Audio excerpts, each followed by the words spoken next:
Oi, pessoal, tudo bem? Hoje é terça-feira, dia 7 de setembro. Eu sei que hoje é feriado, mas hoje é um feriado especial, é um feriado letivo. Significa que esse dia conta como dia de aula. Por isso que vocês não vão na escola, mas vão fazer atividade em casa, para contar esse dia como um dia de aula, tá bom? Então hoje eu também estou trabalhando. Se você tiver dúvidas, você pode conversar comigo pelo WhatsApp. A gente vai começar um capítulo novo no livro Crescer. Aliás, hoje a gente vai fazer o livro Crescer, páginas 141, 142 e 143. E o capítulo que a gente vai começar, ele vai trabalhar com mitos e lendas, principalmente os indígenas, tá? E aqui para começar, a gente tem um mito que se chama A Conquista do Dia. No princípio, só havia noite. Os irmãos Coate e Iaê, o Sol e a Lua, já haviam sido criados, mas não sabiam como conquistar o dia. Este pertencia ao Urubuticim, Urubu-rei, o chefe dos pássaros. Certo dia, os irmãos elaboraram um plano para capturá-lo. Construíram um boneco de palha em forma de uma anta, onde depositaram detritos para a criação de algumas larvas. Atendendo a seu pedido, as moscas voaram até as aves, anunciando o grande banquete que havia por lá, levando também a elas um pouco daquelas larvas, seu alimento preferido, para convencê-las. E tudo ocorreu conforme Coate e Iaê haviam previsto. Ao notarem a chegada de Urubuticim, os irmãos agarraram-no pelos pés e o prenderam, exigindo que lhes entregasse o dia em troca de sua liberdade. O prisioneiro resistiu por muito tempo, mas acabou cedendo. Urubuticim solicitou então ao amigo Jacu que se enfeitasse com penas de araras vermelhas, canitar e brincos, voasse à aldeia dos pássaros e trouxesse o que os irmãos queriam. Pouco tempo depois, descia ao Jacu com o dia, deixando atrás de si um magnífico rastro de luz, que aos poucos tudo iluminou. O chefe dos pássaros foi libertado e desde então, pela manhã, surge radiante o dia e à tarde vai se esvaindo até o anoitecer. Aqui a gente tem alguns vocábulos que apareceram no texto. Canitar, enfeite feito de penas usado na cabeça pelos indígenas. Jacu, espécie de pássaro de plumagem parda ou preta. Sobre o autor. O Aldemar de Andrade Silva nasceu na cidade de Timburi, estado de São Paulo, em 1933 e faleceu em Embu das Artes, também em São Paulo, em 2015. Foi ator, escritor, pesquisador, contador de histórias e artista plástico. Dedicou boa parte da vida ao estudo da cultura indígena, tema principal de suas pinturas. O Aldemar visitou o Alto Xingu em 1971 e manteve contato com os povos indígenas que ali vivem durante mais de 8 anos, colhendo várias informações sobre seus mitos, histórias e rituais. O livro Lendas e Mitos dos Índios Brasileiros, do qual o mito que você leu foi retirado, foi escrito e ilustrado por ele, com base em sua experiência no Xingu.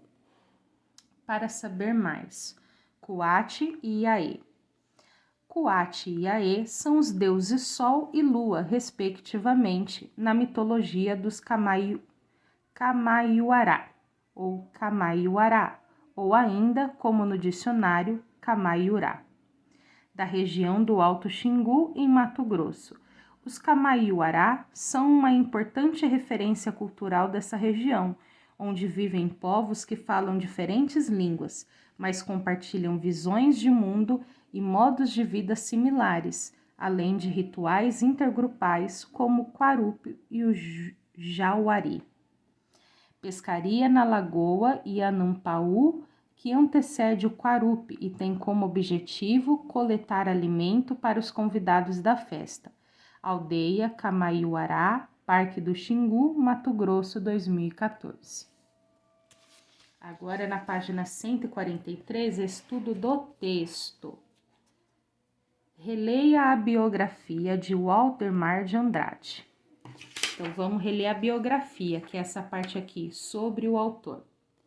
O Waldemar de Andrade Silva nasceu na cidade de Timburi, estado de São Paulo, em 1933 e faleceu em Embu das Artes, também em São Paulo, em 2015. Foi ator, escritor, pesquisador, contador de histórias e artista plástico. Dedicou boa parte da vida ao estudo da cultura indígena, tema principal de suas pinturas. Waldemar visitou o Alto Xingu em 1971 e manteve contato com os povos indígenas que ali vivem durante mais de 8 anos, colhendo várias informações sobre seus mitos, histórias e rituais. O livro Lendas e Mitos dos Índios Brasileiros, do qual o mito que você leu foi retirado, foi escrito e ilustrado por ele com base em sua experiência no Xingu.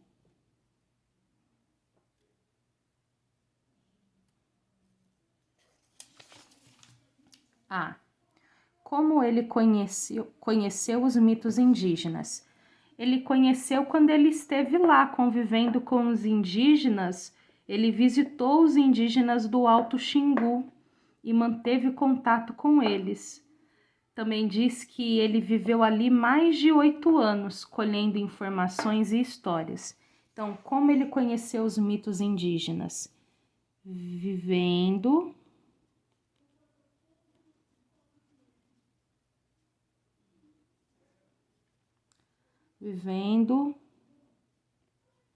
no Alto Xingu, com letra maiúscula, porque é substantivo próprio, por 8 anos. Aí eu entendo que se ele viveu lá por 8 anos, ele aprendeu com os indígenas. B. Por qual meio, provavelmente, o autor do livro conheceu esses mitos indígenas? Assinale-o. Registros escritos. Quer dizer que ele estava lá e os índios vieram com vários livros com mitos e lendas indígenas para ele ler. Ou relatos orais. Os índios contaram da própria boca as histórias para eles. Com certeza relatos orais, né? Os índios contaram as histórias. Foi ele que escreveu. C. Quem são os primeiros narradores desse mito? Aqueles que contaram a história antes de Walter de Andrade, Waldemar de Andrade. O Waldemar escreveu, mas quem são os primeiros a contar esses mitos são os indígenas.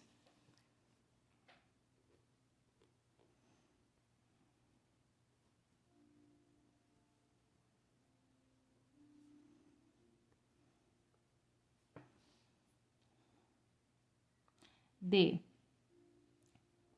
Qual é a importância de histórias como essa terem sido publicadas em um livro? Assinale as alternativas corretas. Para não serem esquecidas, para ensinar como o dia foi criado, para mostrar a cultura dos povos indígenas. Para não ser esquecido, tudo que a gente escreve para outras pessoas lerem é primeiro para não ser esquecido. E para mostrar a cultura dos povos indígenas, porque como eles não vivem no meio de nós, eles vivem em reservas, né?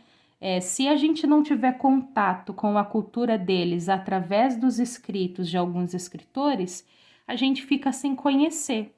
Então, os mitos, quando eles são escritos, eles servem para mostrar um pouco da cultura deles para nós.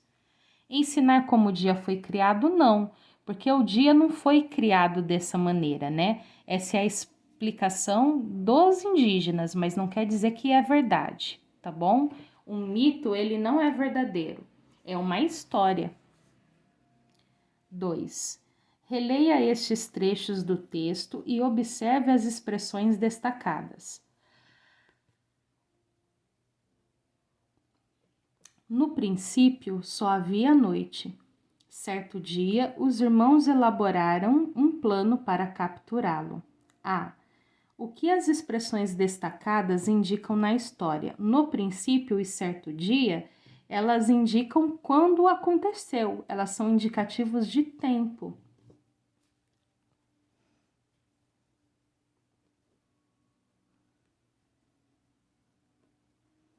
Indicam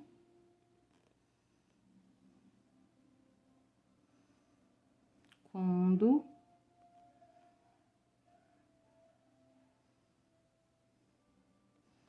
aconteceu.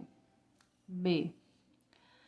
Essas expressões indicam um tempo determinado no presente, um tempo indeterminado no presente, um tempo determinado no passado, um tempo indeterminado no passado. Primeiro, ó, no princípio quer dizer no começo. Certo dia, certo dia. Isso é determinado ou indeterminado? Isso é determinado. Então, só pode ser essa ou essa. Agora, tá no presente ou no passado? No princípio, certo dia, no passado. Então, um tempo determinado no passado. Concluímos, terminamos por aqui. Até a nossa próxima aula. Beijo, fiquem com Deus.